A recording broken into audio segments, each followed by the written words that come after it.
So, you want to know some things about the 1980s when I was a kid? Well, back then, parents really didn't have a choice when they'd go out. They had a regular neighborhood babysitter or a friend of the family's. Back then, best time ever I had as a kid was when I was 9 years old, 9 or 10, at our a family Easter gathering we had with our friends in Grand Ledge. We'd take turns going back and forth to Lowell, 1 year Lowell, 1 year Grand Ledge. So, we would have a barbecue. They'd go out the night before, but at that time, Denny and Janet, they were separated at the time, so their one daughter stayed with them, Denise, who stayed with Denny, and Jeannie stayed with her mom and Janet. So, my dad stayed, and I stayed with Denny and Denise. So, Denny and Dad decided to go out. So, we went to Grand Ledge, and so I felt bad because Denise had to watch me, and she sounded like they had plans that Saturday to go to a party, Field Kegger. High school kids all went there. But I was a high school kid. Anyways.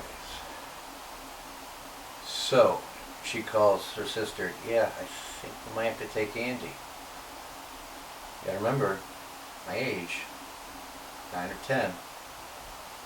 So we go in the living room. She's like, Andy, can you keep a secret if I take you somewhere? If we can take you somewhere? And I said, oh, sure, I want to be the cool kid, okay? So we were going to this party out in Portland, Michigan, which is outside Grand Ledge a little bit, maybe 20 miles. And Turner Road. It was on Turner Road. There's a weird bridge out there with holes in it. So we go out there, and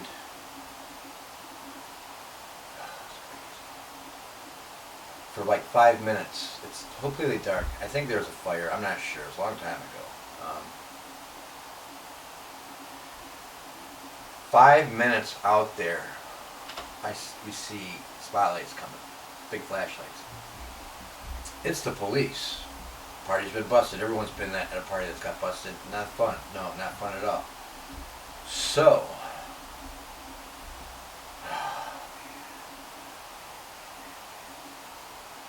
we go.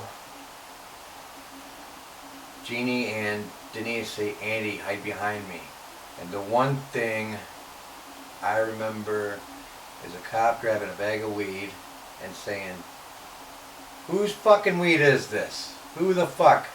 Everyone's gonna go to jail if I don't find out whose weed this is. Back then, it was 88.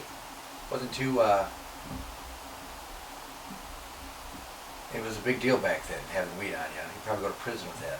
But anyways, we go, she's like, it's hard to say. So Denise goes to me, she goes, Andy, slowly walk, slowly backwards, away from the light. So I go, we slowly walk back, and then the slowliness turns to a little more pick up on the walk, backwards. So we finally turn around. We have to cross this bridge. There's holes in this bridge. So we're trying to duck and look under the, I'm moving. I was never that scared in my life. And being 9 or 10 years old, I'm so scared I almost shit my pants. Speaking of shitting your pants, you ever know a kid that shit their pants? I did. I knew this kid back in 88, back in 1988. I think it was the summer of 88. It was a hot summer, almost like a droughty type summer. That's why I remember. I can't say his name. He's kind of important in Detroit, and so I'm not going to say his name. We'll just call him Chuck. So Chuck, we all decided to walk down to the library, and so we're in the library. He's like, oh man, I go to the bathroom. I was like, Chuck, there's probably a bathroom here. Just use the bathroom. He's like, no, I'll be fine. So we get ready to leave. Like, I really gotta go. I think, no, we're leaving. We're here, like, on the, we're just maybe like 4 buildings down. He's wearing these spandex pants that kids wore back then, and even if you didn't exercise. So we ended up walking fast, and he's like, I can't hold it, I can't hold it. And all of a sudden, yeah, he did. He poo-pooed down in his spandex shorts. And it, poo-poo went out the bottom of the bottom of the leg. Well, it's the thigh because it's shorts. It rolled right down. So basically we had to walk all the way back to his house, which is probably 4 blocks away, with the smell. So that's this, and Chuck was just a weird kid. And one time Chuck had to pee, and he went down. He didn't go to the bathroom. He stayed upstairs. His bedroom was upstairs. He had a waterbed. I always remember he had a waterbed. It was so weird.